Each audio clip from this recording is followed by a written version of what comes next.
the range that it went from, like, just like from literal death metal to like beeps and bops that you'd hear in Rugrats. I like it.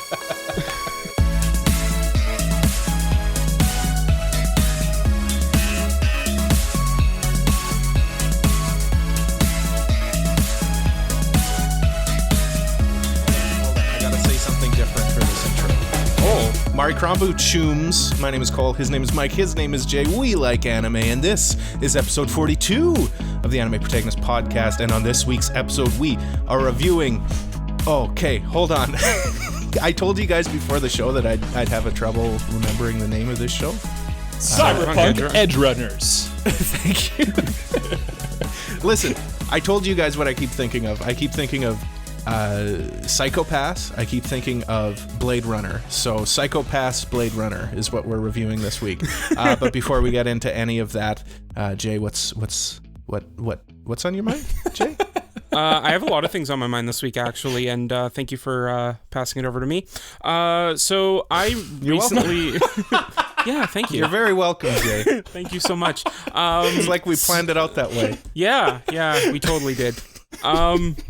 Look, I'm trying to be polite, okay, man?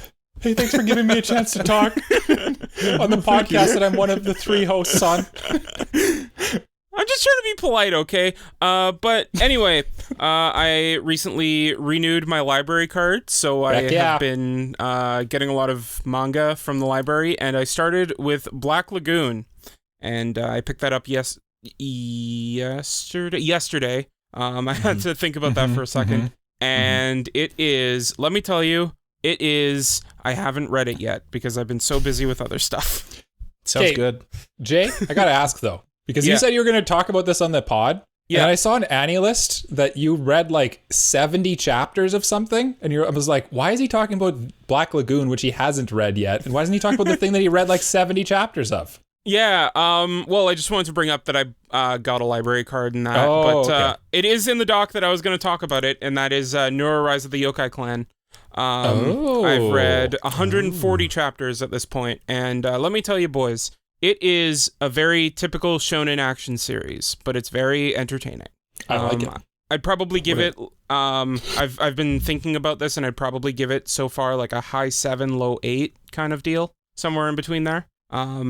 It's basically about a kid who is the grandson of the leader of a big yokai, or like conglomerate kind of thing. Gang, I guess is the word. They're kind of like Yakuza, I guess. And he's basically like a quarter yokai and then 3/4 human. So every night like me. Yeah, exactly. Just like you. So every night he becomes more yokai, and has like a basically different personality like Mr. Hyde. And checks out.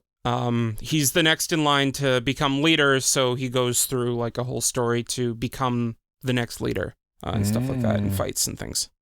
But if you like things like, I'd say if you like things like Jujutsu Kaisen or even like kind of Demon Slayer, I'd say this probably would be up your alley. Sounds like it's up my alley. Yeah, I definitely give it a shot. It's in the Jump Vault if you have that, so it's very easy to find and read. And it's only 218 chapters, so for Jump standards, it's not too terribly long either.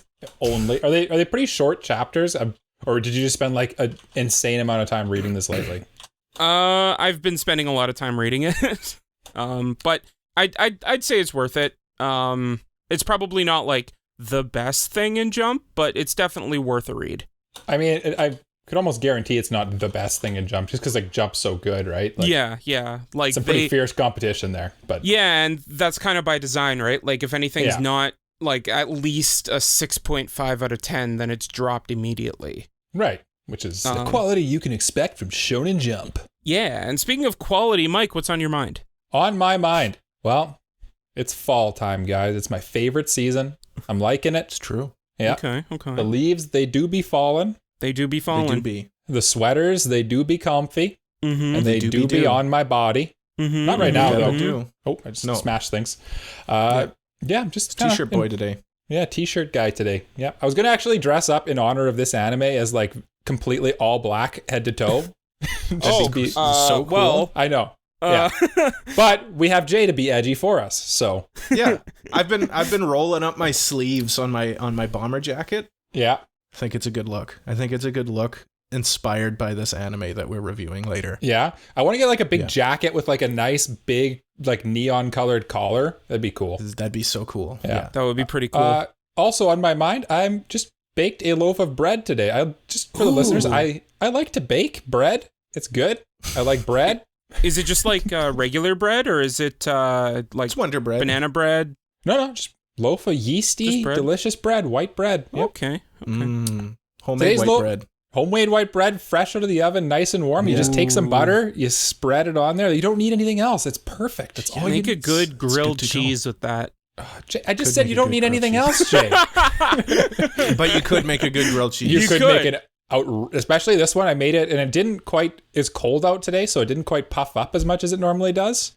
So I think it actually would make a really good grilled cheese because it is actually kind of dense, a little denser than I would like. But as dense as a harem protagonist. Yes. As dense as me. As dense as that big brain in Cole's head. Tell me, what's in that brain of Cole's head? What is in this brain? Well, I've got a bit of brain fog. I was away for a week, so this is all new. It's like the first time I've ever hosted a podcast again. Oh, yeah. Welcome back, Cole. Yeah, welcome back. I'm glad you didn't... Rejoice, weebs. I've climbed from the pit like Batman. You mean chooms? No, this time I say weebs. Oh, okay. Chooms was just for the intro. Just for the intro. Jay, we failed. He escaped from the pit. Yeah, Jay, you're an absolute gonk. Oh, that was ridiculous. Why? What? What have I done? Because Chooms was just for the intro. Oh, well. Yeah. Anyway, I didn't know this. I wasn't jokes on all y'all. I wasn't in a pit. I was actually in our nation's largest metropolitan area, Toronto, for a little short of a week. So, but Did now you I'm get back. COVID again? No, I didn't. Okay, I good. survived. Yeah. Awesome. No COVID. I am COVID free since For now. Like 3 minutes ago. I've been COVID free. Just got rid of it. Yeah. Anyway, that's enough out of me. What do you guys say we go to our fact o' the day? I like it. Yeah. Guys, did you know that 75 burgers are sold at McDonald's every second? Wait, really? Really? Every so, second. like, they just sold 75 burgers. Yeah, that's right. They just sold 150 burgers. Whoa. That's right. And apparently you can view in real time how many burgers they've sold on the McDonald's website. Really? You can also track other things that they've sold on their website, but how we don't have accurate is time it? for that. I don't know. Probably not very accurate. Can I track how many McDonald's Sprites they've sold? I think that's too intricate. Dangerous. Yeah, too dangerous. Too spicy. Too spicy. Very spicy. Anyway, news? Live from Annie Pro Studios, the news. Oh, Jay, right on the button. This is why Jay's in charge of the buttons crickets. now. No crickets this week. No crickets this week, and welcome to the news. We've got a great lineup of news for you this week, and we are going to kick you right off with a Evangelion article. Complimentaries go to Gizmodo for the article. Yes. G-Kids has announced that, Evangelion 3.0 plus 1.0 will be getting a limited release in the US this December, December 6th, 8th, and 11th. And we'll finally bring the fourth entry to more anime fans in theaters. Tickets will be available directly from Fathom Events and G-Kids starting on November 2nd, so you can get your tickets very soon. How do you guys feel about Evangelion? I love it. I love Evangelion. Yeah, it's good. Actually, Michael and I were acting like idiots and weren't really paying attention. But I am very much interested in seeing this in theaters. I've already seen the movie, of course. It's on Prime. But I must see this in the theater. I must also see this in the theater because I have not seen this one yet. I have seen the first two. So this gives me a good reason to actually go back and watch the third one. Is this the third one or is this the fourth one? This is the fourth one. 3.0 plus plus 1 is 4. Yeah. Okay, yeah. I need to watch the third one then, and then I'll go watch this one in theaters. That's how numbers work. Yeah, that is Sorry, how numbers work. I smell a Annie Pro field trip coming up, boys. Oh, yes. 2 Annie Pro field trips, too, maybe. What? Maybe. I wasn't invited to the other one. Gundam movie. Oh, yeah.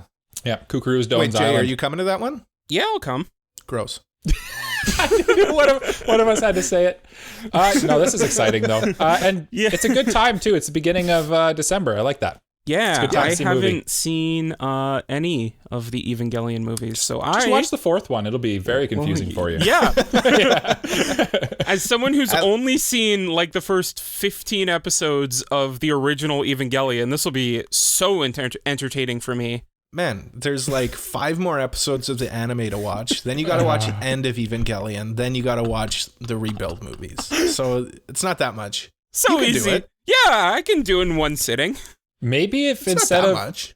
Well, I mean, we've already established Jay has like a lot of free time, considering the fact that he read 126 chapters of something in the last 140 like 4 days. chapters. And 40 chapters. Yeah, you got of the some time. anime that he described as it's pretty good. Yeah, a 6 out of 10. I said a 7, high 7, low 8. Yeah, He did. Yeah. Gosh Still. forbid that you have to watch, just one of the greatest anime of all time. I didn't like it. I'm sorry, I didn't like it. I know that's Seal of a approval. vote of approval. Yeah, Yeah, I guess we have been over this, haven't we? yeah. Oh, we've been over this. Yeah. Speaking of being over things, Mike, I think you have news that you want to go over. Yes, I do have some news that I would love to go over. Actually, it makes me a little sad, actually, this next piece of news I'm going to share with you. Crunchyroll recently came under fire after announcing that the upcoming 3rd season of Mob Psycho 100 would see a new English language voice actor take over the starring role of Mob. In a video uploaded to YouTube and Twitter, voice actor Kyle McCarley, the original dub voice actor for Shigeo Mob Kageyama, explained to the fans that he would likely not be returning to perform the role of Mob in the upcoming 3rd season of Mob Psycho.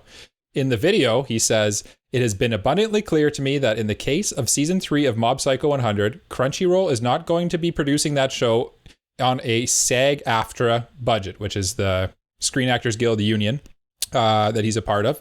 McCarley then says, "I want to put this little note in here to be very, very clear. It is not about money. They are preparing to pay me at least what I would be making on a union scale contract, probably more. And they just don't want a union contract on their books." So then basically he goes on to say that Crunchyroll has been historically very hesitant to even touch anything that's unionized at all. So that to me just kind of doesn't feel great that they're actively basically squashing the opportunities for people to unionize in the voice acting industry. Yeah. And then there's also like news that's coming out about this too, where people are saying that the dub voice actors for like Jujutsu Kaisen 0, the movie that they just added to Crunchyroll, only got paid like $150. Yeah, and total. Like considering how much money that movie is making, like they're not seeing a penny of it. Exactly. Yeah.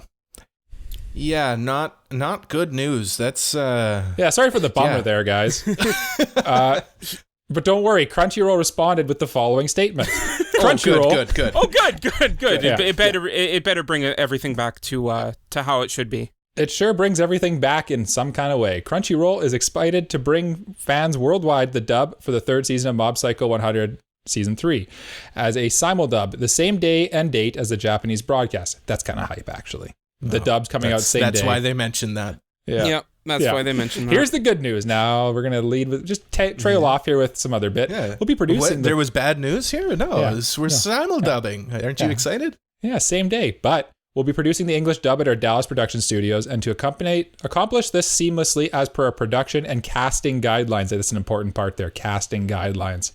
We will need to recast some roles. We're excited for fans to enjoy the new voice talent and greatly thank any departing cast for their contributions to previous seasons, which I think is kind of funny because it's like one guy and they're like trying to act like we're making some changes here. That statement is also the most like political statement that they could possibly put out. It says nothing. It's very corpo. diplomatic. Yeah. Very corpo speak. Very corpo, yeah. Mm-hmm. Yeah. And here's the thing I love the references that we're making. Yeah. Here's the thing that bothers me about this whole thing. They're not even like willing to sit down and have a meeting about it. They're just like, nope. See you later. Nope. Can't do anything. Yeah. You're gone. Yeah, and especially in like a industry that's very historically, they don't make much money. They really I don't know. You got to support the voice actors in this. Without them, we wouldn't have anime, right? Yeah, they're the bread and butter of what makes anime. Yeah, and Crunchyroll is owned by Sony. It's not like they're hurting for cash, right? Yeah, it's not like they're a small indie company that really doesn't have anything to their name. Yeah. Yeah, I mean, Crunchyroll's one of the biggest streaming platforms now. Like, it's built into how many different streaming devices. Yeah. And it's crazy. It's like huge. The thing that sucks is like they know they can get away with it too, because either the creators don't get the money that they would be getting because now it's getting pirated, or people are going to be using Crunchyroll anyway because it's how they will watch the anime that they have. Yeah. Mm-hmm. Yeah. Speaking of anime, Cole, I think you got some news here. Yes, welcome to the Anime Protagonist Podcast, where we talk about anime. We got news regarding Genshin Impact. This one is courtesy of oneesports.com, I think. Hoyoverse confirmed the production of an anime adaptation based on the hit video game Genshin Impact. Nice. Ooh. This coming 2 years after the release of Genshin Impact back in September of 2020. I can't believe it came out that recently. It feels like it's been out for a lot longer. Yeah. Anyway, the company longer has ago than teamed you up. think. Yeah, I guess so. Yeah. It's almost 3 years. Yeah. Well, 2 years. That's almost exactly 2 years. Yeah, it's exactly 2 years. September 2022 right now. Listen, I don't host an anime podcast because I'm good at math. They announced that they've teamed up with the animation studio UFOTABLE to produce the project. So this one's going to be well animated. There has not been a release date set, and the game's main characters are confirmed to make an appearance in the anime. No other characters are confirmed at this point, so fans can expect to see the Traveler twins. I didn't realize that they had actual names. Aether and Lumine, and Paimon, of course. So we will not go hungry. We will have our emergency rations. Don't worry. Paimon is essentially the de facto mascot of Genshin, She's the face of the game. Yeah, definitely. Yeah, so but, not having her would be like not having Pikachu in the Pokemon anime. Of course. Yeah. Yes. I'm pretty hyped for this one, though. Maybe, like Genshin, I enjoy Genshin Impact, but I'm more hype about UFOTABLE being on board because they always bring it. Yeah. They always bring it. Like I was saying when I saw this news come out, like, has UFOTABLE really missed ever? Like, they don't miss. I think See, animation-wise, I don't think so, but I've heard the God Eater anime that they've done is kind of meh. Oh, they did? Okay, never mind. They miss sometimes. Yeah. Well, not this time. This is a big win. Yeah, I'm cautiously optimistic for this one, actually, I will say. I do think I think it'll be at least worth watching, but I don't think it's going to be like anime of the season or anything. I'm just curious, how is the story? How is the story in the game? That's going to be the weak part. There's not really much. Yeah. I'm just wondering if it's just going to be like pretty visuals with like not really that great of a story. Yeah, that's kind of what I'm thinking it's going to be. Me too. Yeah. It's going to be a spectacle, like I said. It's going to be very pretty to look at. Yeah. So Demon Slayer. Yeah. Yeah. Well, Demon Slayer has a story. I won't stand for this. Not good. Whatever. Let's not slander Demon Slayer because that's a good anime. Yeah. That's kind of like how I felt about that Akebi Sailor uniform from a couple seasons ago. It was really pretty, but like really there wasn't too much meat on the bone there. It's just kind of like you watch it to see like just pretty anime. Calmness. That's what I think this might be. I don't think this will be calm like that, but I think it'll have like good action scenes. That'll be pretty much it. Yeah. I think. Yeah. And landscapes. Ooh. I like landscapes. Yeah. I like corners in landscapes. Yeah. Specifically. Like some kind of game corner? Yeah. Yeah. What if we go to that game corner? Good idea. Let's do it. I'm waiting. Welcome to the game corner. Little slow on the click there, Jay. I was opening. I'm not in the. I didn't have Discord open. Welcome to the Game Corner. We have a little bit of news for you this week regarding the latest and greatest in video gaming news. And we are going to start off the news with the Logitech G Cloud handheld getting a reveal. This is a new cloud-based handheld system that will come with Xbox Cloud Gaming pre-installed, have a 1080p screen, 12 plus hours of battery life, GeForce Now support, local game streaming support, and be priced at $349.99. But if you pre-order now, it'll come. You will be able to get it for $299.99, and it's coming out on October 17th in North America. That's a pretty big savings for just pre-ordering it. Yeah, $50. Yeah, that's got to be US price, right? Probably. Even then, still, even that's a lot. That's a lot shaved off. Yeah, it's a lot cheaper than the Steam Deck too. I'm pretty sure. I think the Steam Deck's like $800, isn't it? Something like that. So I'm not this is too sure. This is cheaper than a Switch, so I'm curious to see what the specs are in this thing. I'm a little dubious with that cheap of a price point. Yeah, well, two things. The Switch is $399.99 Canadian. Okay. So I don't know price how to compete with it. Yeah, and also this is exclusively cloud, so like you kind of get that trade-off where you can't play native. Oh, Gotcha. Yeah. So that means that you'll need an internet connection to be able to use it. Oh, so you need an Xbox and I got it. You either need an Xbox or a PC to play on this thing. I gotcha. Well, no, it is a gaming console. It just it only streams games. So you just need a Wi-Fi connection. Yes. Yeah. Oh, okay. Yeah. Okay. Little crappy if you're traveling. Yeah. Yeah. Honestly, it kind of defeats the point of the handheld, right? You know what though? Like I do mostly when I play my Switch, mostly play it handheld, and I mostly play it with like something else on the TV. So like that's kind of okay with me, but yeah, it kind of stinks for when like you go on a plane or something like that. Yeah. Yeah, but if you're in the airport, like there's always Wi-Fi. Oh yeah. There's always Wi-Fi now. Mm-hmm. Yeah. Crappy Wi-Fi. Crappy Wi-Fi. Yeah. Yeah, most free Wi-Fi in other places that isn't your home is crappy. Yeah. But true. Yeah. Speaking of crappy news, I just want to clear something up. There was a bit of news in the media lately that the Pokemon Company was calling Nuzlockes on the same level as ROM hacks. Yeah, my mom called me about this, actually. She was very upset.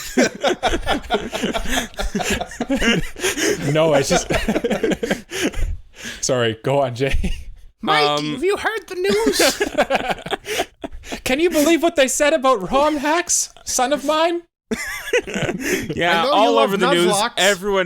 Everyone knew about this. But no, so I don't remember what it exactly was, but like in a discussion with Kit and Krista, who were people that did YouTube videos on Nintendo's official channel, they asked if they could do a Nuzlocke on Nintendo's account.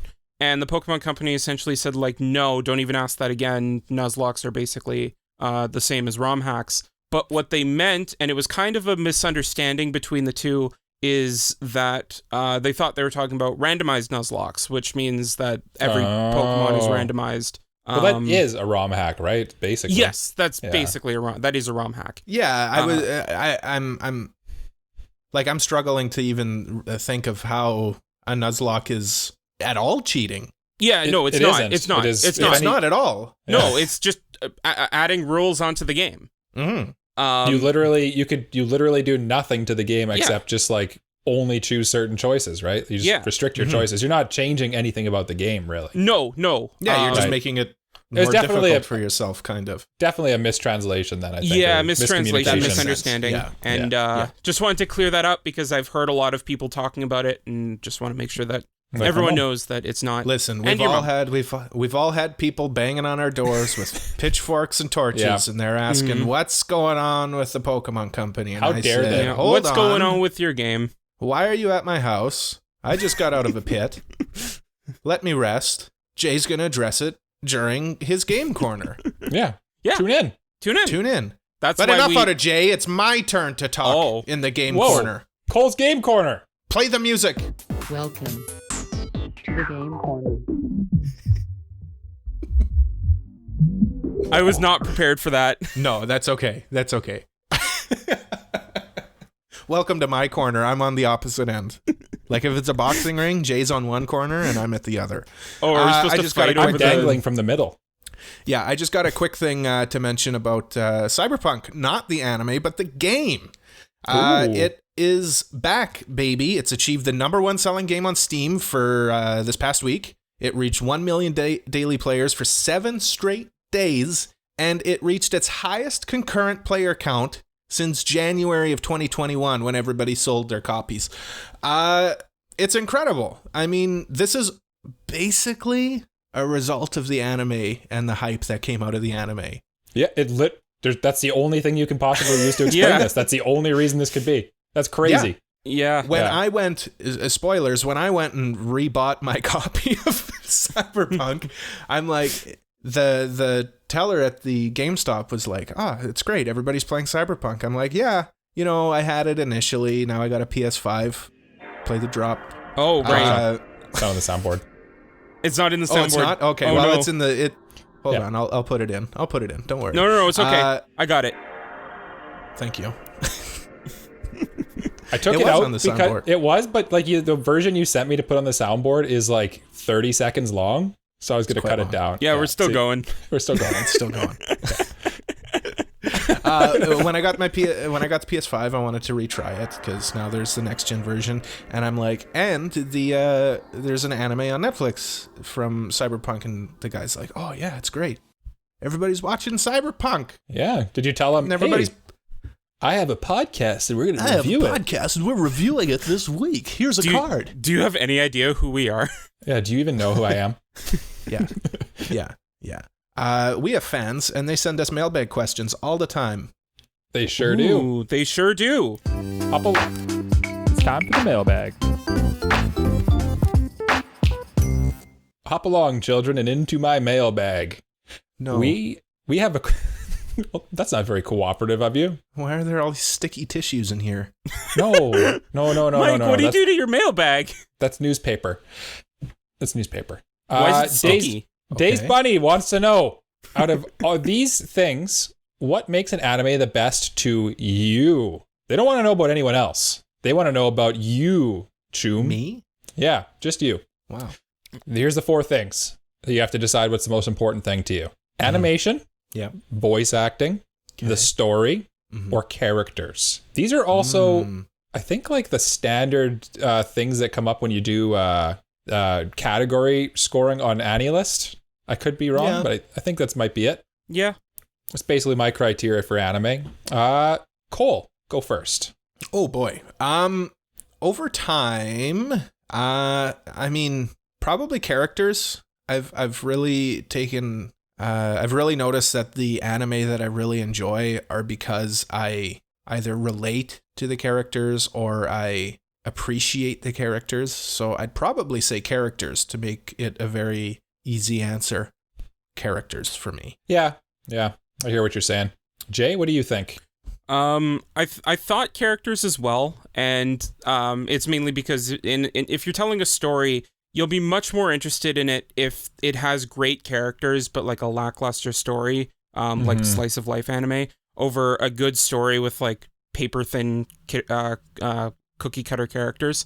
But the more I think about it, if that's the only thing that I'm here for, then I could just read the manga. Whereas the reason to choose the anime over the manga would be stellar animation. Because it allows you to see the characters come to life and actually feel a part of a like a lived-in world that you can't see as well in manga. And it just gives a lot more depth to it that you can kind of see where it was going with the manga, but the anime really fleshes it out and brings it, like I said, to life, really. So, animation for me. That's a good answer, I think. Yeah. For moi, Mikey. Mikey, I think my answer is, I thought it was going to be story when I first read this, just because I know I like a good yarn woven for me. But the more I think about it, weave that yarn. Voice acting, honestly, it's important. It's kind of tied into characters, I think. It's pretty hard to separate the two. Animation, obviously important, but I don't care that much. I'm a Nintendo fan. I don't care about cutting edge graphics, but it is nice. So I basically weaved this whole yarn for you to tell you that I'm choosing characters. Characters is by far easily the most important thing. I can stand for more kind of a boring, plain story as long as the characters are good, right? Because if the characters aren't good, I don't care about the story. If the characters aren't good, I don't care about the voice acting. If the characters aren't good, I don't care about the animation. They're what make you care. And if I don't care, nothing else matters. Play the Metallica drop. I don't have that soundboard. Jay, you're the soundboard guy now. You just have to play things that I ask for. Oh, yeah, hold on, here it is. Yeah. No, it's not. I'm not putting that in. No, we will get copyright blasted so fast. Yeah. I'll have Lars Ulrich show up at my house, kick the door down, and then kill me with his drumsticks. Mike, you always have a way of saying exactly what I'm thinking. That's why we're all friends. Well put. Yeah, I think that's put. Yeah. I'm glad we all agree on that. That's very interesting content, except Jay disagreed on me. But like I said, I think we all agree the same too. But yeah, I think that the characters are more interesting than a story. But if I'm just going to be interested in it for character, then I'll just read the manga. Yeah, exactly. Yeah. Do you have a question for this break time, Jay? I do. We are about to head to break, but before we do that, if you would like to think about something before we come back, why don't you think about what sci-fi invention you would most want to have? Ooh. Yeah. So this could be anything from a lightsaber to a blaster or a DeLorean that travels through time. Yeah. A pickle that's also a Rick. Oh, hilarious. He turned himself into a pickle. That's so funny. Peak comedy. Peak comedy.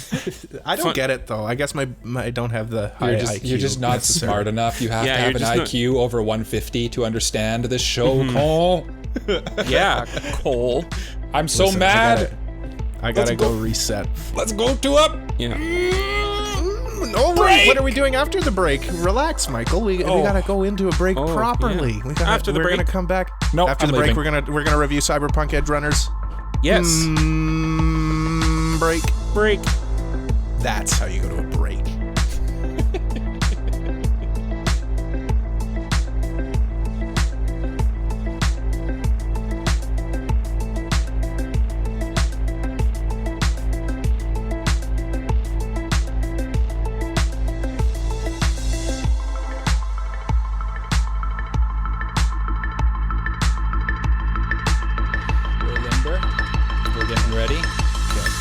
The time has come for a close encounter of a third kind.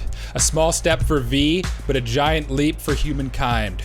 Who you betting on showing up? The reptilians or the technomancers? The Spanish Inquisition? I admit, I didn't expect that.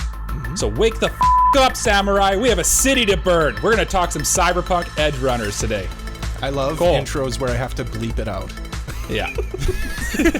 I knew when I said that, I was like, I don't care. I'm going to let Cole do some work. It's early. Fine. Cole will take care of it. We can deal with it in post. Yeah.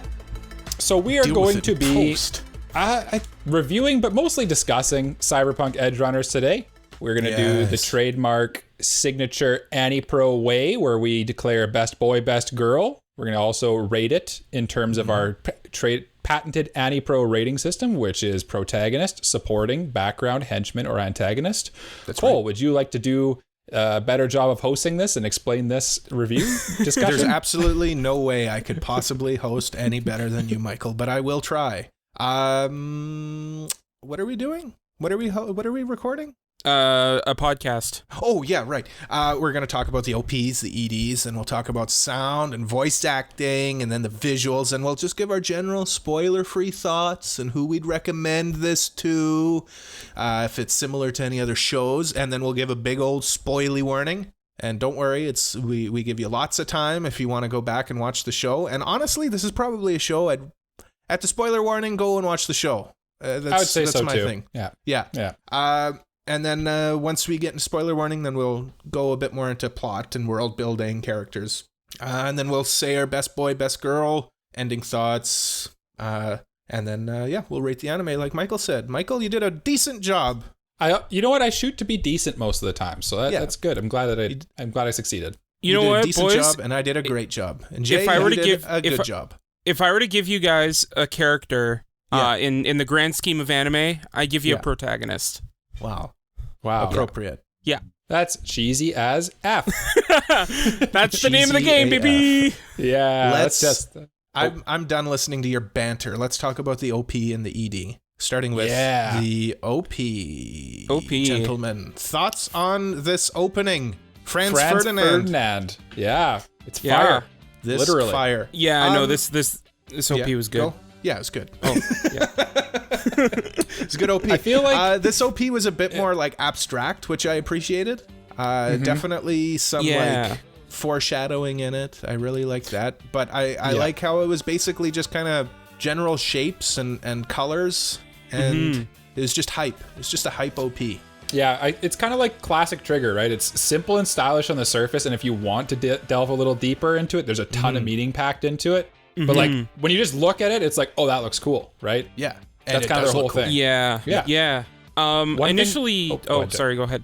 Oh, I was just gonna say one thing I thought was really cool with it was they cut out all. I don't know if you guys are familiar with the song, but in the song they say, "This fire is out of control. We're gonna burn this city down."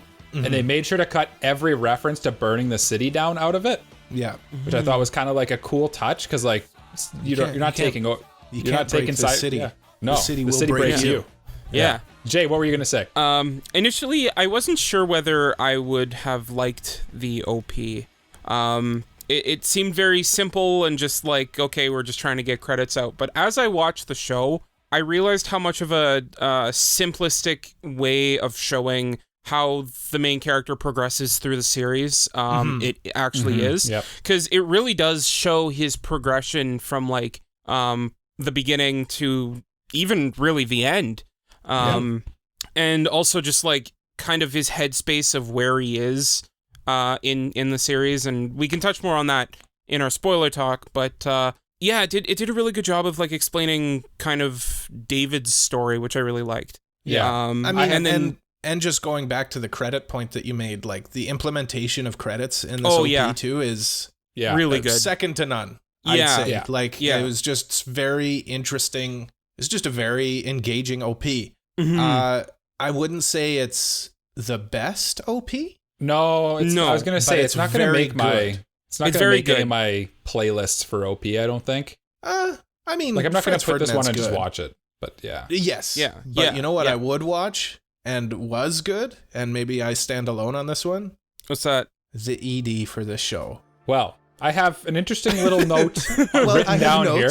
Yes. I have actually two things to say about this ED. Number one, it's nice. A stylish little peek into Lucy and her character, because like the beginning's all about David, right? Yeah. And the ED's all about Lucy. And I like that a lot. But I was only able to watch this ED exactly one time because my wife would not let me watch it. What?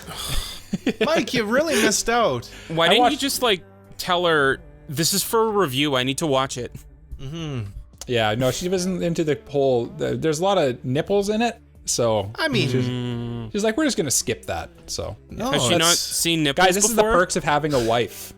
It's a few things that I noticed with the ED. First of all, the song is a banger. It's really good. Yeah. The animation in the ED too, like that walk cycle at the beginning of the ED where she's like walking through the streetlights. They could have just played it easy and had the same shadow effect on her every time, but each step she took was like she was actually progressing underneath streetlights, so like the shadows would hit her every step. Like they really put effort into it. And you know what? I do have something else to say about the ED, but I'll save it first after the spoilers. Yeah, there's a lot of spoilers in the ED and OP, honestly. Like we'll talk about them after the break when we do our spoiler warning. But yeah, if you wanted to, there's quite a bit there's a bit of meat to dig into here, especially when you watch it and then come back and watch the OP again.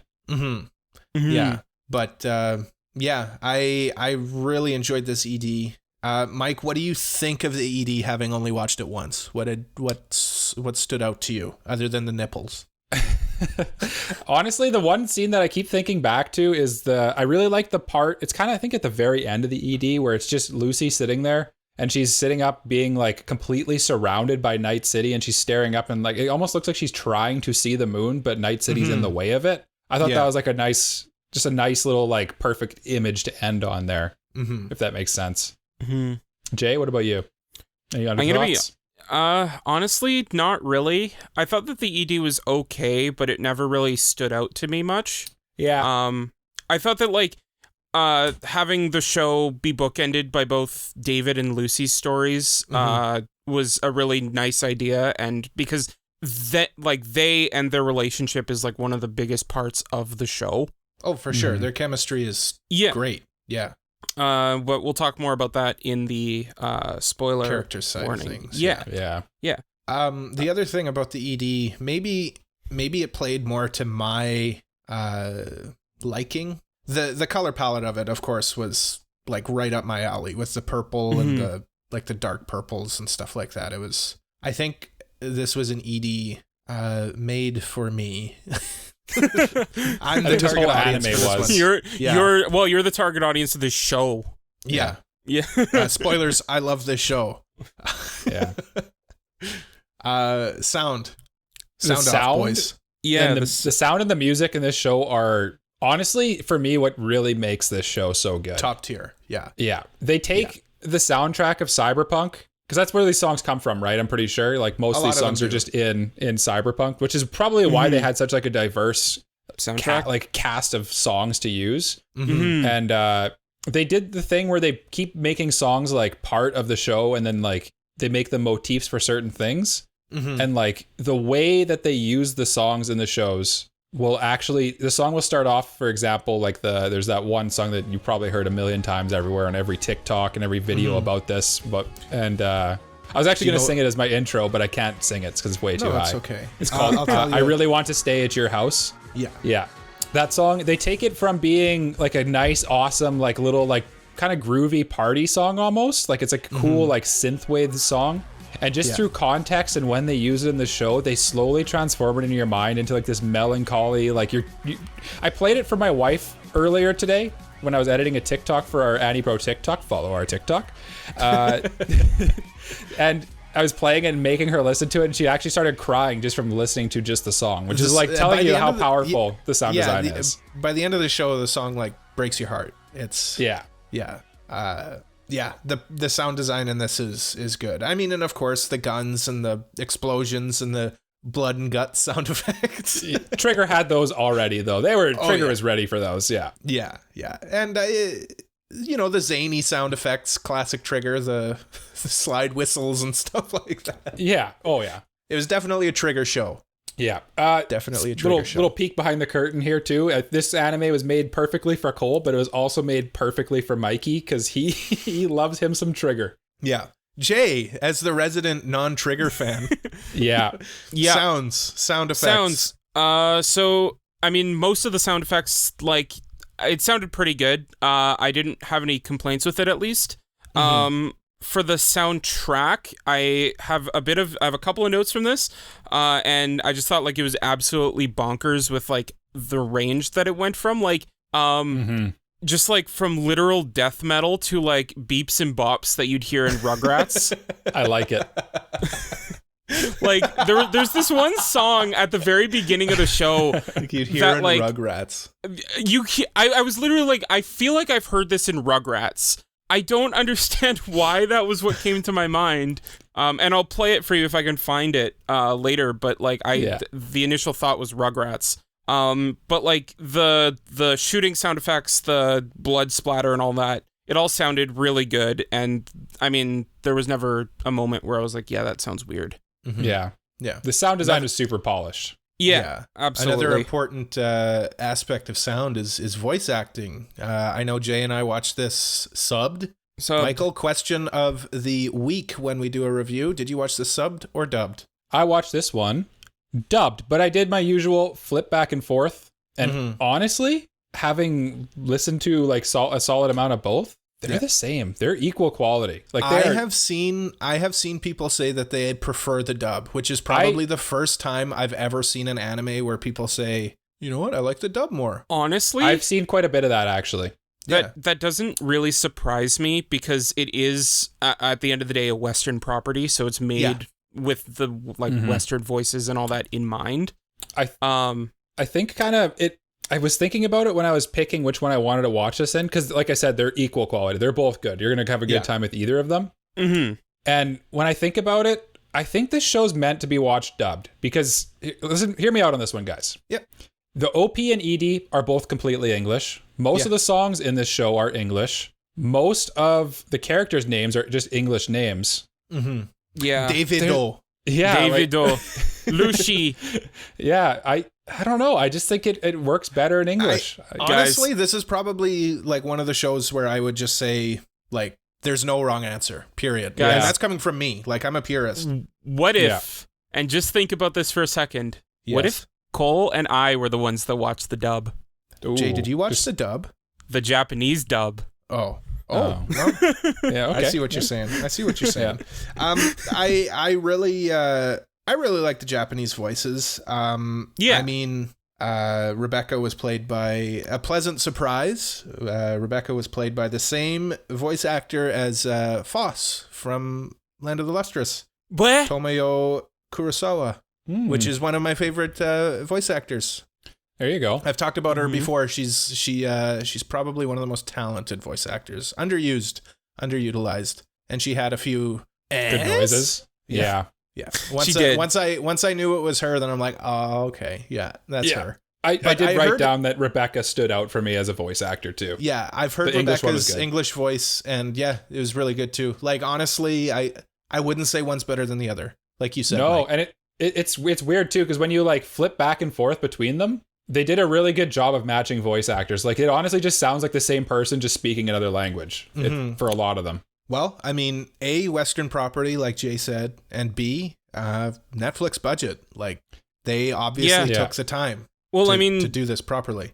And, like, they kind of had to, because it was all releasing at the same time, right? Like, it's not like most anime where you get the sub first, and then, like, they have to send it over and then look at the show and then kind of get an idea of what they're saying, go through the whole process. It was all like made for each language, so right. It's not like they can go back after and like make a patch to make it better or something, right? No. I mean, like a video game or something. Like a video game. Yeah. No, and sorry, just to go back to the video game again. I'm baffled. Like, not baffled. I'm just kind of. It's an interesting pride I have as an anime fan for like that people watch this and like got back into the game. Anime's huge. It was honestly this was an absolutely like amazing marketing move by CD Projekt Red to actually put this out there and give them. They probably gave them a pretty good idea. I bet you they even wrote this whole story for Trigger. I mean, the writer of it is not Japanese. The writers were Japanese, but I think the story. The original story creator was not Japanese. Yeah, I think he works for CD Projekt Red. Yeah. So like they worked very closely with Trigger to make this anime happen. Mm-hmm. I think we should save that for the post spoilers section, maybe, or spoiler free thoughts. No, I had to. I can just see where we're going. Visuals, of course, triggery goodness. Oh, so good. I love triggery goodness. Not enough characters sliding into frame for me. I really miss that. I'm going to be honest, that really helped me enjoy the show more. Oh, see, like I missed my character models distorting and getting all weird and wonky. I missed that a little bit. It was not. I have a feeling they tamed it down a little. Yeah, I have a feeling that was CD Projekt Red being like, okay, we have to let this at least be a little bit more in like grounded than most of it. It was simultaneously super Trigger, but also like not super Trigger. It was like Trigger grew up a little bit or something. Yeah, it was like Trigger matured. Yeah. So I have a couple of comments on the visuals that I wrote down. I just wanted to let you guys let them out. I love the colors of the show. Yeah, 100%. And I think that the colors were the thing that really hooked me on the visuals. And like you could see every area, every moment, every character had like a color associated with them. Like David was yellow, and like yellow's the main color of Cyberpunk. So like, you know, it's very obvious he's the main character. Yeah. The like techie futuristic high-rise area in the Night City is like all neon. You can tell that it's like a whole futuristic thing. And then you go into the slums and it's all like monochrome and all the colors are very dull, brown, grungy. And it really adds that feel of like a low budget wage area. when he goes into like that, or like when that power thing happens, and I don't want to go into too many spoilers about that, and you see like a green background, you instantly know like, okay, this is what's going on. Everything that the colors bring to it makes every moment very identifiable, where we are, who's in the scene, who's talking, what's going on, and it really makes it memorable, identifiable, and I think that that's very Trigger as well. I mean, Night City is a main character in and of itself. Yeah. Is this every time we do a review, we say, the setting really is like a character in the show. I honestly think that it is. In this, it really is. Like, it's so oppressive. Yeah. It is the antagonist of the show. Absolutely. Yeah. More so than any one character, because like everybody's just struggling to get by in this awful dystopian future. Yeah. I do have a quote from Shazana, who was on the podcast last week. Yes, Shazana, my mortal enemy. I know, the podcast villain. She wrote down, "I like how flashy it was, like Tengen Uzui. It really catches your eye." Mm-hmm. Yeah. Mm-hmm. Very interesting commentary by her there. Well put. Here are some applause. My thoughts, now that we're done getting her speaking. She just like stole my clipboard and wrote that, by the way. She just wrote that. Get her out of here. Get out of here. Some interesting thoughts that I had on this one. Netflix, I love what they let creators do. They open it up to make these really dark, super like, this would never be allowed on TV, right? Nope, never. But just like Devilman Crybaby. So Trigger probably saw Devilman Crybaby and they said, listen, we can do that. We can do that, but we can make it Trigger. And then they probably got approached by CD Projekt Red, and they're like, oh. And then, did we just become best friends? Yeah, exactly. Classic. Yeah. Another interesting, cool thing that I thought really kind of played into this is you had one of the keyframe animators was Yu Yoshinari. Mm-hmm.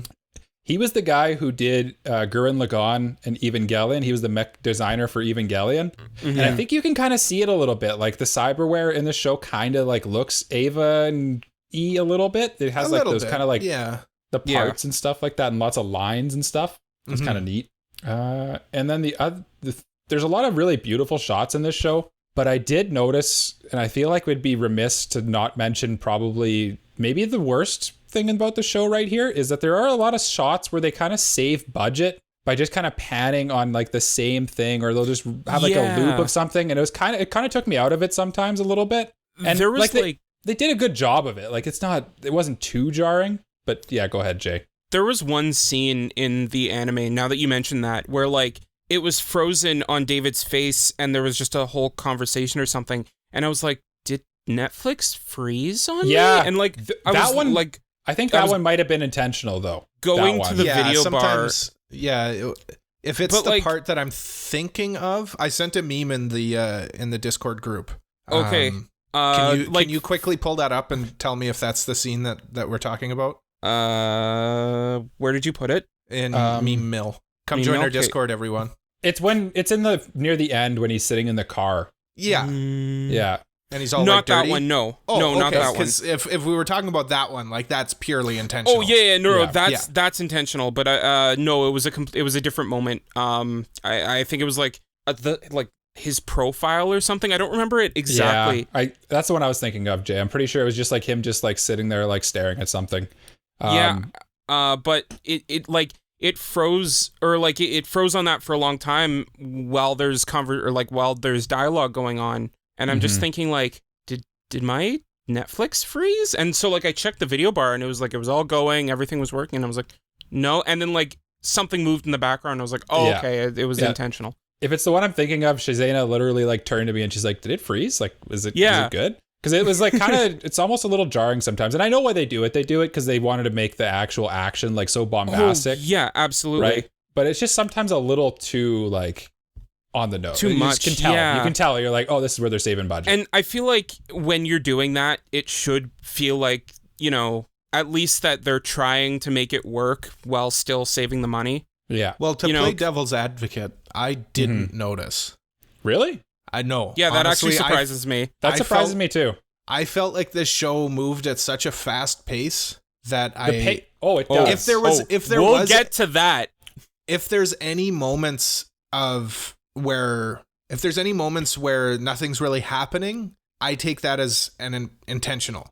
Okay. That's a creative choice. Because I mean ultimately it's a 10 episode show that's being funded by Netflix. I don't think that they're trying to save budget. It just does, whether or not it's a creative choice, that I don't think that necessarily means that's good, because like no, and that's an argument that I would definitely listen to. Yeah, you don't have to like it. It didn't feel like it just didn't feel like when they froze on that face, like, did they need to do that? Could they have? Because it was just a conversation between two people. Yeah, I'd be curious to see, because I'll show you after. Show me the scene. Mm-hmm. The thing that I would say to that is just if you're gonna do like just a steady shot on just someone just having a conversation or something, I know what you're saying. They have it like big budget or whatever, but like there's nothing moving in the background. There's no really. It's just a panning shot of like a stationary character, right? So they're saving not budget, but they're saving time to spend where they want to spend it, which is like a good strategy because it makes the action in this show, which really is where it stands out, much better for it, right? That itself could even be an intentional thing where you're contrasting the bombastic action with downtime that is a bit more stationary. I don't think that the downtime itself is really an issue, because, you know, having downtime allows the story to develop its characters, world, and everything like that. Yeah. But it really depends on how you present that to your audience. And if you're having it on like a still image, you're not going to retain as much interest as if it's something that's moving or something like that. So it's really a challenge of balancing that. Yeah. I think we've all kind of, we've all made our points. Yeah. And we will all fight next time we see each other. Next time we see each other on the streets, we're throwing down. I'll be ready. I have my sword like right here. You're getting punked, Choom. Yeah, exactly. Spoiler-free thoughts. I have really no spoiler-free thoughts that I haven't mentioned. I love this anime so much. I think going forward, let's use this section as basically like, who is this for? Who is this for? Yeah. It's for me. Well, I think we kind of touch on that with like, what is it? What does it recommend? Who would I recommend this to? And ultimately, this anime is basically Prom Air and Ghost in the Shell, and then they're just smashed together and they kiss. The kiss. And then they make a baby. I would recommend, if you're looking for proper like Cyberpunk, Ghost in the Shell, Blade Runner, and Blade Runner 2049. This is the best Cyberpunk thing I've seen since Blade Runner 2049. That being said, if you're looking for action, those are not the stuff I'd recommend to you. If you're looking for more action, Kill la Kill, for sure. It's got that attitude to it. Akira, kinda, I guess. A little more action-y. What do you guys think? Mike? I'll go. Basically, my final thoughts or spoiler-free thoughts here are just going to be like, this is a really, really good show. There are some things that aren't, it's not going to be for absolutely everybody. Like people who don't like graphic violence or nudity. Yeah. There's a lot of nudity too, and graphic violence. You're not going to like this show. Sorry, can I just interject really quickly about the nudity? Uh-huh. They get the like graphic nudity out of the way in the first 2 episodes. And they do a good job making the nudity. There is nudity later on in the show, but the nudity later on in the show is basically just naked people. Yeah. In the first 2 episodes, be prepared for some nudity plus. Yeah. If you've seen Devilman Crybaby, it's in the same shocking genre. It's not quite as bad, but like there are definitely some things you're like, oh, that's happening. That came out of nowhere. Yeah. Yeah. Oh, okay. Yep. That's happening to that guy's doing that on the street. Interesting. Yeah. Other than that, I think the average person is going to enjoy this anime. I'd say for sure 2 out of 3 people are going to enjoy this anime. I would say at least. At least, yeah. 2 out of 3 people are not going to be bothered by the nudity. Probably if you can handle that and you can handle Trigger's antics and you can handle like the mature adult themes and stuff in this, you're going to enjoy it. If you like, honestly, this show really reminded me a lot of Evangelion and Kill la Kill, all kind of like mixed into one, and Ghost in the Shell, but like not boring for me. No, and that's fair. You know what I mean? Ghost in the Shell is very much, it's that same idea that the show has about like man versus machine, and if we fuse together, like at what point does one stop becoming the other? But Ghost in the Shell is basically people monologuing for like 90 minutes. And then there's an action scene at the end. I just can't watch that. I just get so like, my ADD brain just is like just sitting there like, please something happen. Yeah. Jay, what are your thoughts? My thoughts. I probably have very different thoughts than both of you, because I did like this show, but I probably didn't like it as much as both of you. I think that's classic Jay. I expected you not to like this show at all, so I'm actually surprised you liked it even a little bit. I did like it, but I would honestly split the show into two halves, for me at least. The first half had like really good setup, a really good exposition, world building, and a lot of that, and just really like got me into like, okay, where's this story gonna go? Where are these characters gonna go? And really got me invested in it. By the second half, it really felt like it started to rush to the ending. And I think that the 10 episode span is probably the biggest issue or biggest cause of that. Because I really felt like something happened, and then like the next episode, it was like, okay, something completely different happened. I was like thinking to myself, okay, how did we get from here to there? I want to talk about the pacing after the spoilers. I'm just touching on it very quickly, but I agree with you, Jay. I think it could have benefited from maybe one more episode, but one or two. But we'll get to that later. Yeah, Cole disagrees. Disagree with both of you. But we'll talk about that later. But so I thought that it was a very weirdly paced show in the second half, but the first half I really liked the pacing of it, and I liked the world building and everything. I thought that a couple of the side characters I wish got a bit more development than they did. And I was a bit upset with that, but I do like the main duo and their relationship and their character development and all that. Yeah. Who would I recommend it to? Honestly, I saw a lot of Gurren Lagann in this show, and lo and behold, it was done by the same director and same mech designer. So like, I kind of see it, but also just like in a couple of story beats, you can also see that like, they're the same, but. If you like things like Gurren Lagann, basically, and like sci-fi stuff, Ghost in the Shell and things like that, I think you'd like it. If you're a fan of the game, obviously check it out. Or like even honestly, if you like things like the Witcher anime and you want to check out more Western properties that got anime, check this out as well. Yeah. I think another thing to mention is that this is like a really, really, really good whatchamacallit, a teaser for the game. Like, this is a great piece of propaganda that makes you want to play the game. And it's actually an official prequel. Like, it's canon. Yep. It's canon to the game. Canonical. And then with the latest update for the game, like they put Easter eggs from the anime in it. Like, you can get David's jacket. I saw you can get Rebecca's gun. Yeah. You can like go to various find that gun. You can like go to various locations that were in the anime in the game as well. Yeah, for sure. Like it's just like scouting in the real world. I'm sure they did scouting in game to find interesting places. Yeah. Well, I mean, one other thing that I'd recommend that I looked down and it kind of came out of left field, but Madoka Magica as well. Like the melancholic deal, the Faustian bargain. Like you sell your soul for a little bit of that too. If you like the vibes. Madoka Magica as well. Kind of polar opposite things of it. Shall we go into spoilers? Spoiler warning? Spoilies? Wee woo? Well, people, if you liked what we said and you haven't watched this yet, stop right now. Right now. Yeah. Stop this. Don't just stop it, pause it, come back.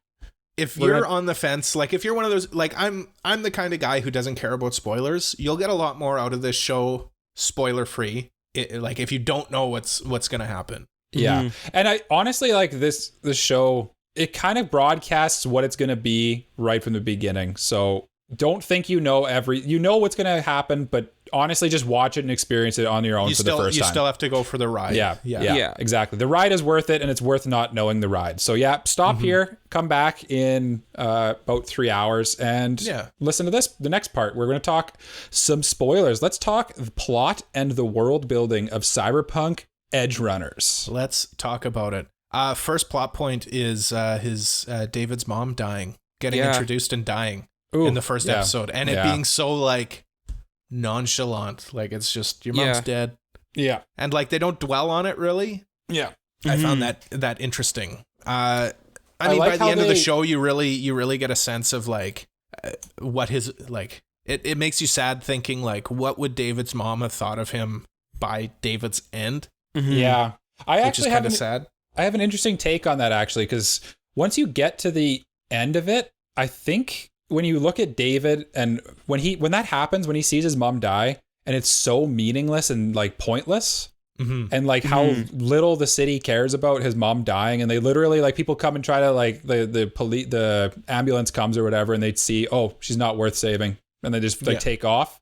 Yeah, I think that snapped something in his brain where he kind of realized, oh, this path, the path that I thought was right, the path that was supposed to be taking me to the top and making me succeed, it'll never work. Yeah. I have to break the system to even try. I have to put everything on the line to even possibly get even remotely ahead. Yeah, and then this is also like the first real like political statement of the show. Yeah. His mom dies because she is underinsured. Right. Yeah. Basically.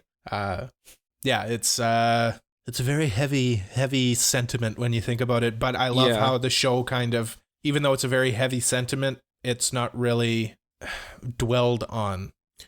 Like, they get into the accident, they get to the hospital. Oh, your mom's gonna be fine. Like a scene later, they're like, oh no, your mom died, and you can go get her cremated, and then that's it. Well, it wasn't even that. Like, they even said, you don't have the funds for full burial, you don't have the funds for this, so we're going to go with the cheapest option, which is cremation. And it's literally like, she comes down a vending machine almost. Yeah. Like, and it's they even say like, oh yeah, what can you he's like, what do you mean she died? Like, you said she was doing good this morning, and then they're like, well, what you can expect? She was only had so much insurance, like we're not even going to bother. And it's like, oh, that's harsh. That gives you your first taste of Night City and how like cruel it really is. And that's one thing too I noticed with this is like I alluded to in like right before we went in the spoily section, you knew like once you started watching the show, I was like, there's no way this is going to be a happy ending. You know what I mean? Yeah. Like, there was no shot. At the end of the OP, oh right, okay, now I can talk about the ED. Yeah. But at the end of the OP, David gets shot in the head. Yeah. There wasn't a second where I didn't think he was going to die at the end. At the end of the OP, he literally like disintegrates into like multiple pieces. Yeah. Like he falls apart. Yeah. Okay, now for the ED. The ED hits a hell of a lot different at the end of the show. That's when I watched it. Yeah. By the end of the show is like, oh, this is about Lucy like coming to terms with David dying. Yeah. That's what it's all about. And it's horribly, horribly sad. Yeah, and like you get to just jumping ahead for like 1 second because we're talking about that. Oh, we're all over the place this week. And that's fine. I think going forward, we're just going to do it this way. I think it's better when we don't just rattle off the whole plot. Yeah. Anyway, episode 1. Yeah.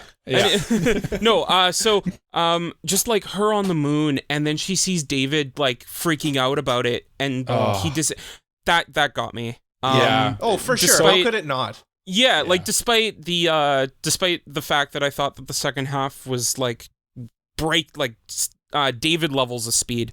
I still like once it slowed down and it got back to the relationship between Lucy and David, I was and like how she genuinely like did love him, despite the fact that they 100%. They never told each other that they loved each other, but like you could tell through their actions. They did, just not like explicitly, right? Yeah.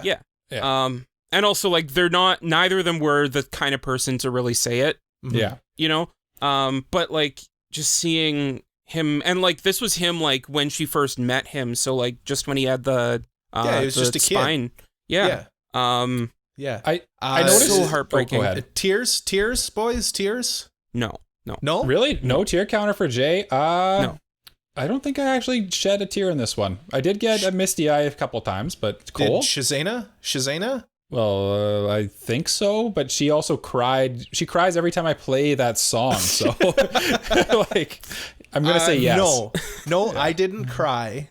But this was one of those shows where after I finished, it like left me feeling hollow for like a few hours. You stare at a wall for a while after this one. Yeah, because just that final shot where she's hallucinating David on the moon, and then he just disappears, and then it gets back to her, and her face just fades. Yeah. And then she just stands in the sun. And that's how it ends. That's the end of this show. Yeah. It's beautiful. But the beautiful part too is that David achieved his dream, which was to make other people achieve their dream, right? Mm-hmm. Yeah. So that makes it hit even harder when you realize like he's like right when his mom died, he probably decided like I'm just going to do what it takes to make it so that this doesn't happen to anyone else, you know what I mean? Like I mean he tried for a little bit to make money his mom's way, and then when he found out that wasn't working, he was like, "Hey, nope, I give up. I'm just putting the thing in." Not to dwell on the heartbreak of this show. This is the last thing I'll say about the heartbreak of the show. The show would have been less heartbreaking if everyone died. The fact I agree. that Lucy was left made it worse. Yeah. In a good way. I think that's the way to do it, is like you have one person survive. You have to have like a character, like an audience stand-in character. Mm-hmm. Yeah. So you can see what happens after everyone's gone too. Yeah. Kind of going off the depressing talk. I did like how this world building in this anime was so like elaborate, and I liked how it did a amazing job of just like immersion. Like you first episode you're in there, people are saying gonk and choom and nova and stuff, and you're like, I don't know what any of that means, but you know what it is. They know you're going to figure it out. You start to pick it up through context. Yeah. You can tell that you're plopped into a lived-in world setting, a lived-in world that has been around for. When did Cyberpunk start? 1980 something as an RPG game. I don't even know what you're talking about. Like the original game. Cyberpunk is an RPG. Oh. The video game is based on the RPG, like Dungeons and Dragons. Oh, cool. Yeah, we should play it. I will DM it for you. Yes. But I think it started in the 80s. I see. Yeah. So like it's established. It's 88. A full on 88. Okay. Yeah. It's a full on established world that was built, and Studio Trigger and the writers at CD Projekt Red were able to place these characters in this world, and it's a great setting. Night City truly is a character in this anime. Yeah, our signature quote. What's your guys'? If you had to pick the best episode, tell me what it is, and why is it episode 6 where Maine loses his mind? Well, honestly, I really like the last episode of the show. The last one's good too. Episode 6 and episode 10 are definitely the two standouts. After episode 6 is when the time jump takes place. Right. And David's all big and jacked now. I find David looks so funny like that.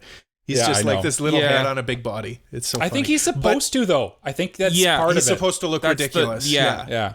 I do like that part in the OP where he's standing there and he's getting bigger and bigger. Yeah. I don't know if anybody else picked up on that. I did pick up on that. And like, that's one of the things that I really liked about the OP. It really showed his... It basically told his whole arc from start to finish. Yeah, as like a very small person in like the corner of the screen. And the world kind of like building itself around him. And then like him slowly growing is like the time skip, and him getting more cybernetics to like his literal regression and kind of like break at the end when he dies, and also gets into the exoskeleton thing. It tells his arc. When I find Adam Smasher in Cyberpunk 2077, he's dead. I'm gonna destroy him. Yeah.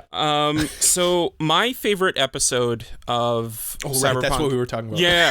I was trying to think of a way to segue back to it. Thank you, Jay. Thank you, Jay. My favorite episode was episode 4 when he's actually going through like that training montage and like learning the ropes. And the main reason for that is because that's really, like, the first couple episodes were, like, when he meets Lucy, but, like, this is when, like, he actually gets to bond with her. Yeah. Because of all the times that they're hanging out. And is that the episode where they go to the moon, too? No, that's episode 2. No, that's episode 2. Yeah, episode 4 is, I think, where they kind of, like... It's the big montage episode. At the end, they kiss. Yes. Oh, yes. Yeah. Yep. I guess I should have phrased it as best moment in the show, I guess is probably the better way to put it. Oh, well, best moment to me is Lucy on the moon. By herself? Yeah. By herself, That would be my favorite. That's the most resonant moment to me. Mm-hmm. Yeah. Honestly, I think I liked when they were both on the moon just as much, too. Because like when they're sitting there, that's such a nice shot, and then she's like, "I've never shown anyone this before," and she's like, "I mean that, yeah, definitely." Hey guys, I agree with feel that. like it's just the last one really makes. I feel that like scene such an stand out idiot. more. Yeah. That wasn't a hallucination. That was a memory of when they were like on the moon together in that original scene. And she's just remembering that now that, I feel like such an idiot. Well, no, I feel like she was hallucinating because the way he just disappears, and she sees him and she like reacts to him like he's there. Like, but like the hallucination comes from the memory of them being on the moon together. Yeah. Yes. Did you not know? Did you not? No, know I thought she was just like hallucinating him there, and there was no. But no, it's one of those weird like just got how that. in shows they'll just like it's like a hallucina memory almost. Yeah, it's not like really like a with, hallucination, not really a memory. Yeah, like how Han or Kylo Ren hallucinated Han in episode 9. There was a Force ghost. Force ghost. No, he wasn't a Force ghost. He's not a Force Jedi. Ghost Han. He's not a Jedi. Save it for the Star Wars review. For the Star Wars podcast. Look, shall we? You don't need to watch episode 9. I don't care about spoiling it.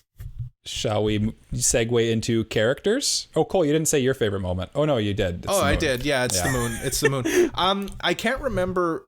Is episode 6 the one where Long Arms dies as well? I think that's episode. I think that's just before 5. Is that episode 5? I think that's so. just before. Because that was the first. 6. That was the first moment where I'm like, oh, everybody's just gonna die like unceremoniously. Yep. Mm-hmm. He's like making fun of this guy with his weenie hanging out, and you see it. You see his wiener. Yep, you do. Yep. He's just relieving himself into a bucket. And then that guy goes, what's it called? Cyber psychosis? Psycho? Yep. And he just kills him. Just boom, he's dead. Out of nowhere. Yeah. Yeah. Very good action scene though. I really enjoyed that scene. Yeah. What do you say we go into characters, and now I can finally talk about my favorite character in the show. Yeah. Is it Lucy? Wait. No. Wait. I wanted to actually, I'm going to change up how we do the reviews again. I'm revamping this whole thing. We're going to declare our best boy and girls at the beginning of this section. This is when we're doing it now. So Cole, who's your best boy and girl? Best boy's tough. I'd probably, because we have a thing where we try not to pick main characters. David, obviously. I love David. But if I can't pick David, I'd probably pick Maine. Yeah. Maine being like the father character and the tragedy of him just losing it and knowing that this is the end for him and sacrifices himself. Maine, I guess. Or David, if we can pick David. I was going to put David, and then I'm like, Maine's also good. Those are really the two good male characters in this show that you really root for. Mm-hmm. I could probably put either one. I prefer. Are we all saying the same thing? So I was going to say Maine, but like even more so than David, because like not even just like main character syndrome, but like David, you got to see his story and you got to see everything he went through. Maine, I wish that there was more to him than what we got. I mean, ultimately, too, like the fact that Maine dies, basically, Maine dies. Yes. And David doesn't learn that lesson. Or he does, and he decides to keep going. Well, he thinks that he does special. Yeah, he thinks he's immune to it, right? He thinks that he's special, and everybody always tells him whenever he brings that up, everybody thinks that they're special. He is. He is a little bit special, but he's not immune. He's not as special as he thinks he is. He's overconfident, right? Yeah. Which I think is tragic with how Maine dies. his real character arc is his like his overconfidence from hearing that he's special, kind of getting to him and causing his ego to grow to a point where there's no real return. It's an interesting character arc because he doesn't resolve that. Yeah. He just he dies even accepting that he's special. Yeah. And thinking that like he there's is. Not a moment, there's not a moment in his character arc where he's like, you know what? Yeah, I'm special, but I have limits. Yeah. He dies because he never finds his limit. Yeah. Or he never accepts his limit. And I think that it's more interesting for that. Man, this show is really depressing by the end of it. Anyway, and that's the reason why David's my favorite character. So David's great, I like Maine, and it's mainly the mentorship that he gave to David, but at the same time, like I just wish we got more out of Maine. Like, we got bits and pieces of his story, but like I just wanted to see more of it. And I think that this is where I wish we got more episodes to actually flesh out his character a bit more in that. Because I did like who he was and how like he almost immediately took on like a mentor or father figure role to him. Yeah. He really reminded me of Jet from Cowboy Bebop. I don't think he reminded me of Kamina from Gurren Lagann. Too. Yeah. Just that big bro character kind of. Big bro, and then like David kind of like took after him after the time skip. Yeah, definitely there's similarities there. But we've all established our best boy. Yes, I squeezed mine in there. Now let's go to the one we're going to argue about. Best girl. Let's start with Jay. Start with Jay. Best girl. I'm going to be a normie here. Lucy. I mean, Lucy made me feel things at the start of the show. Yeah, like she's like really cool. She's a badass. Yeah. She is really good looking. Like she's got a cool haircut. She's got a really cool haircut. Her backstory and like her story arc is so sad, so depressing, and like the fact that her like story arc is kind of cliche. That's the one thing I'll say. It's a little cliche. It's a little 02. It's a little Asuka Langley like Shikinami. Soryu. Yeah. No, Shikinami. But like just like who she is really drew me into her as a character. And I mean, I didn't really like any of the other female characters. I'm going to be honest. Okay. Well, I'm going to chime in and say you're wrong because Rebecca is the best girl in this show. See, Rebecca here's my is so problem. fun. She's so good. I'm fine. Yeah. I'm fine with the fact that she's fun. If you say that she's a lolly, that's why you can't pick her. No. That's not why. I just felt like she didn't really get that much to do. Like her brother died. In that like the guy that got shot is her brother. We never really went over that. And like she didn't really do too terribly much after that. Like she was there, but like she didn't really have anything. And I kind of disagree with you, Jay, because realistically, she is really at the end of the anime for like the last two main episodes. Character. She's really she's David's only like real friend other than Lucy, and Lucy's like his partner, right? And she's like kind of distant and not there. And she has all these feelings for David that she wants to jump his bones. Yeah. Well, the problem, the thing I didn't like about that though is like there was no real thing that really made me feel like, okay, yeah, I get why she likes him.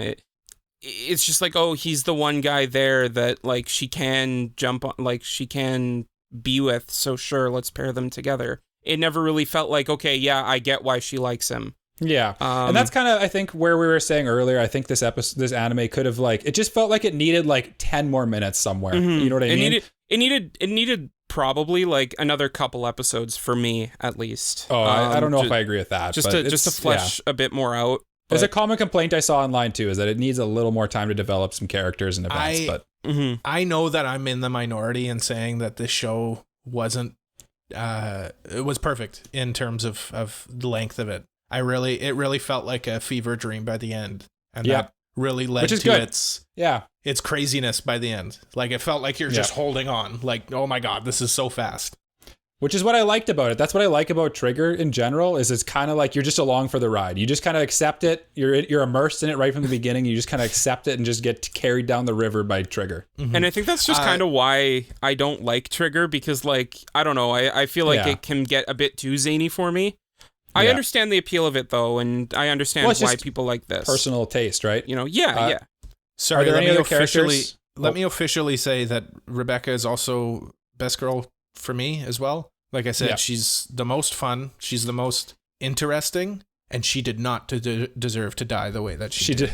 Oh, so hard. That's another thing brutal. I didn't like about. I didn't like how it was just like out of nowhere and just like done. They don't really talk about it because after it happens, and then they're meaningless. That's the best part of the anime, is that they actually, like, the deaths are how deaths actually are in real life. They're meaningless, and there's no bigger meaning to, like, it's just people just die and then they're gone. Yeah, but like Adam hers Smasher, especially just like really hers just didn't really do much in terms of like how it went down. Every other one at least like had some emotional tie. Maybe it's because I didn't really care for her, but like when she died, I was just like, oh, she's gone. Okay. I feel like it had its impact in how little impact it had.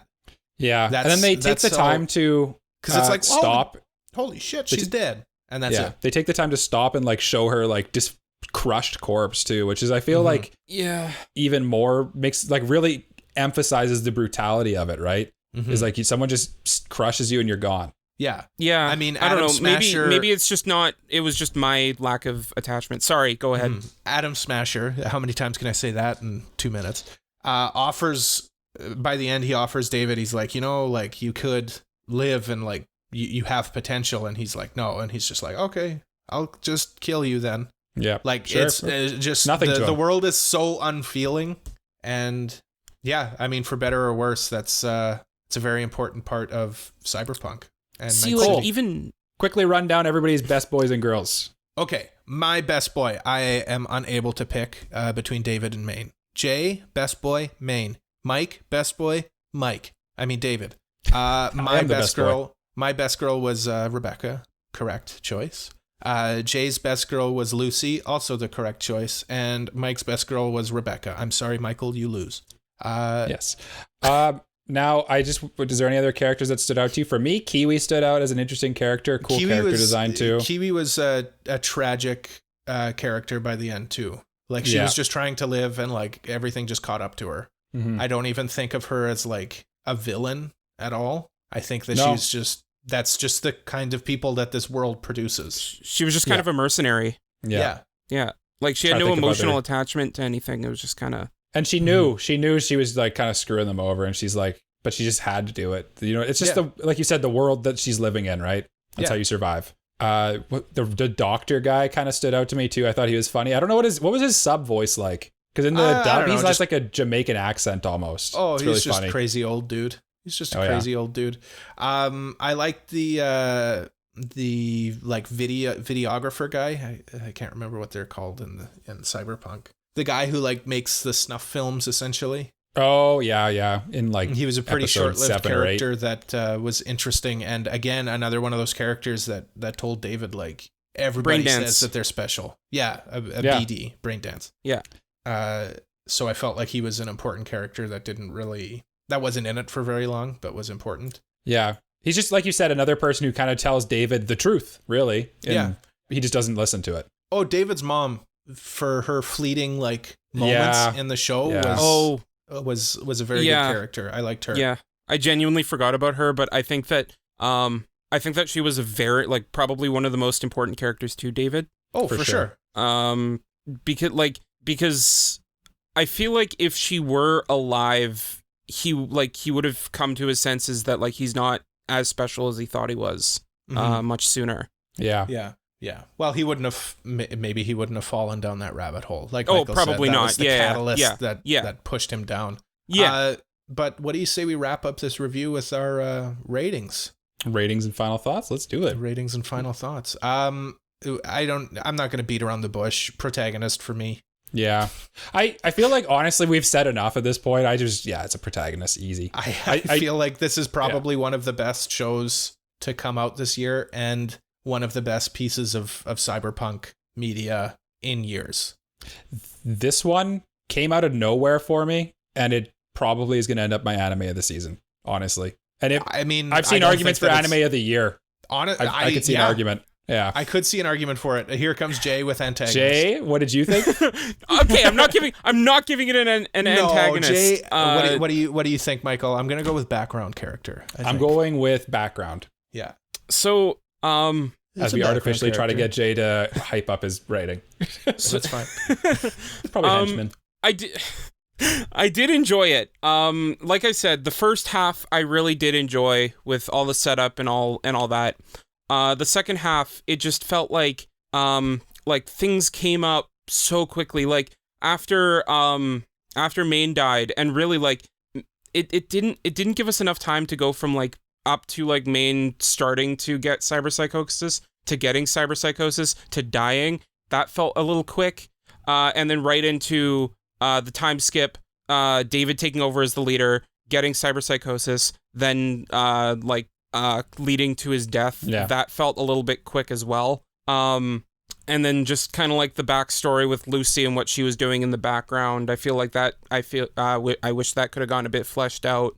I'll agree with that. The Lucy thing was a little That's what rushed. I feel like there's just a handful of things that could just use like one more minute, or you know what I mean? I feel like a minute wouldn't have been enough time to. No, but I mean like a minute here or there type thing. Yeah, I don't think that Main and David getting their cyberpsychosis needed any more time. I think that had to be fast, just to show that it was.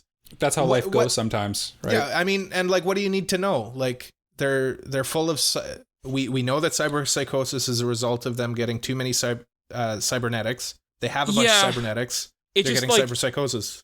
It was just kind of like, oh, he's leader now. Oh, and here he goes. Okay, bye. Yeah. Like, I don't know. I just wish we got more time to like see him as leader in that moment, so he developed into that end, rather than just it quickly. Okay, here we go. Okay, bye. Anyway, Jay, quickly, here we go. But I was going to give it a supporting, but I keep flip-flopping between supporting and background, and I think it's kind of like in between there, if that makes sense. Like, it's just in between supporting and background for me. No, you know what? So much hate mail. You got to pick one. Jay. Yeah. And just remember, stand by your opinion. People want to agree with you, right? Like, your opinion. You know what? I'm gonna give it a background. That's what's in your heart. Last episode. This was Jay's last episode. I wanted to like this show. I wanted to like this show as much as everyone else did, because I know so many people liked it. It's just like, no, I mean, it's well established, Jay. You don't like sci-fi. Yeah, it's just not the show for you. Yeah, and he doesn't like Trigger. And I don't like this was set up. This was set up for failure. Really, who picked this show again? Me. Didn't Jay pick this show? No, it was Jay's. It was Jay's week to pick. But I said, "Can we do Edgerunners?" Because I knew it was going to be big, and Jay relented his pick. Oh, because we decided like on the podcast actually that we were doing Edgerunners. Oh, well, the reason I said that is because Cole said like, let's. What if we do Edgerunners? And I was like, 10-4. Ultimately, I am the nucleus that keeps this podcast together, and you can all congratulate me on becoming the nucleus at our Twitter. You can do that at AniProPod. That's ANIPROPOD. You can also follow us on Instagram, TikTok, all of that good stuff at the same handle. You can follow me personally. My anime Twitter account is at AniProCole. That's ANIPROCOLE. Jasif, what's your anime Twitter account? My Japanese animation program Twitter account on the Twitter website is at JGaredian, JayGaredian. And Mike, where can they find you on the anime Twitter platform? You can find me on Twitter at Gritty Gundam, GRITTYGUNDAM. And if you want to, you can come to our Discord and you can talk to all of us. And you can also, hopefully, if we ever do a live stream, you can watch the thought leave Cole's brain as his eyes go blank as he tries to remember what Twitter is. Like, listen, I just had the pleasure of watching. I had a week off. It was tough for me. And of course, like, review, subscribe, no matter where you're listening to us, whether it's YouTube, Spotify, Apple Podcast. All of that stuff. We enjoy getting reviews. It helps us out a lot. Tell a friend. Mike already said this, but come to our Discord. Links to everything is on our link tree. That's linkter.ee /AniProPod. And next time on the pod, we are doing our seasonal wrap-up and awards. Yay. So look forward to that. So until next week, we say, as we do at the end of every episode of the Anime Protagonist podcast, bye-bye. Bye-bye. Bye-bye. Bye bye.